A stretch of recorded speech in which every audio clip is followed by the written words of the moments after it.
ఇప్పుడు నేను చెప్పబోయే ఈ వార్త మిమ్మల్ని భయపెట్టడానికి మాత్రం కాదు, మిమ్మల్ని మరింత అప్రమత్తం చేయడానికి.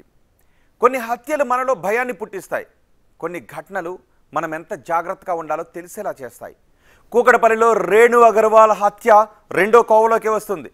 ఇంట్లో మన పనోళ్లతో ఎంత జాగ్రత్తగా ఉండాలో చెబుతోంది ఈ ఘటన, ఈ కేసు. ఈ హత్య ఘటన ఇస్తున్న వార్నింగ్ ఏంటో ఇప్పుడు చూద్దాం.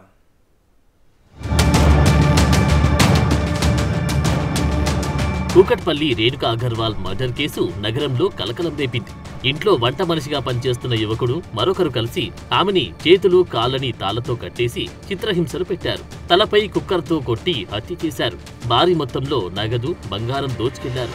అంతేకాదు హత్య చేశాక అదే ఇంట్లో స్నానం చేసి యజమానికి చెందిన బైక్ మీదే పరారయ్యారు. హత్యకు పాల్పడిన నిందితులు హర్ష, రోషన్ కోల్కతాకు చెందిన సెక్యూరిటీ ఏజెన్సీ ఏజెంట్ శంకర్ ద్వారా హైదరాబాద్కు వచ్చి పనిలో కుదిరారు. రేణు అగర్వాల్ ఇంట్లో 11 రోజుల పాటు హర్ష నమ్మకంగా పనిచేశాడు. ఇంట్లో ఎవరూ లేని సమయంలో రేణు అగర్వాల్ పై దాడి చేసి చంపేశారు. రేణు అగర్వాల్ ని హత్య చేసిన నిందితుల్ని పట్టుకునేందుకు పోలీసులు 5 బృందాలను ఏర్పాటు చేశారు. జార్ఖండ్ కు కూడా ఒక బృందాన్ని పంపారు. ఈ టోటల్గా మేము ఒక 5 టీమ్స్ ఫామ్ చేసినామండి. ఒక టీం ఏమో సీసీటీవీస్ ఫుటేజ్ చెక్ చేయడం, ఇంకోటేమో సిడిఆర్ పర్టికులర్స్ అనాలిసిస్ చేయడం, ఇంకోటి ఏమో వాళ్ళ రాంచీ నేటివ్ ప్లేస్ ఎవరైతే ఉన్నారో ఈ సస్పెక్టెడ్ అక్యూజ్డ్ ఉన్నారో వారికి ఊరికి కూడా ఒకటి పంపించడం జరిగిందండి. మిగతా 2 టీమ్స్ కూడా ఈ లోకల్ చెక్ చేయడం జరుగుతుందండి. కుక్కర్ ఉంటుంది కదండి, ఆ కుక్కర్తో నెత్తి మీద కొట్టినట్టు మనకు కనబడుతుందండి. అదేవిధంగా కత్తితోటి మెడ మీద అక్కడిక్కడ గాయాలు ఉన్నాయండి. ఇంకో మన ఉల్లిగడ్డలు కోసే చిన్న చాకు ఉంటుంది కదండి, ఆ చాకు దారి కూడా ఆమె బాడీ మీద, చేతుల మీద అక్కడిక్కడ ఇంజురీస్ కనబడుతున్నాయండి. చేతులు కాళ్ళు మొత్తం కట్టేసానండి. కట్టేసి ఆమెను అడుగుంటారు డబ్బు ఎక్కడ ఉంది దాచిపెట్టను చెప్పి ఏమైనా టార్చర్ విధంగా చేసి ఉంటారండి. ఈ తరహా ఘటనలు నగరంలో కొత్తేమి కాదు. ఈ మధ్య కాలంలోనే సిటీలోని అల్వాల్లోనూ, బంజారాహిల్స్, జూబ్లీహిల్స్ లోనూ జరిగాయి. వృద్ధ దంపతులను హత్య చేసి డబ్బు, బంగారం దోచుకెళ్లారు. ఇప్పుడు మరోసారి కూకట్పల్లిలోనూ అదే తరహా ఘటన చూశాక ఇంట్లో పనివాళ్లతో జాగ్రత్తగా ఉండాలనే విషయం అర్థమవుతుంది. ముఖ్యంగా బయట ఏజెన్సీల ద్వారా వచ్చిన వారిని గుడ్డిగా నమ్మకూడదు. వారికి మన ఆర్థిక విషయాలు, ఇంటి రహస్యాలు, డబ్బు, నగదు దాచే ప్రదేశాల గురించి తెలియకుండా జాగ్రత్త పడాలి. వారికి ఇవన్నీ తెలిస్తే దొంగతనాలకు, అంతకంటే పెద్ద నేరాలకు పాల్పడే అవకాశం ఉంటుంది.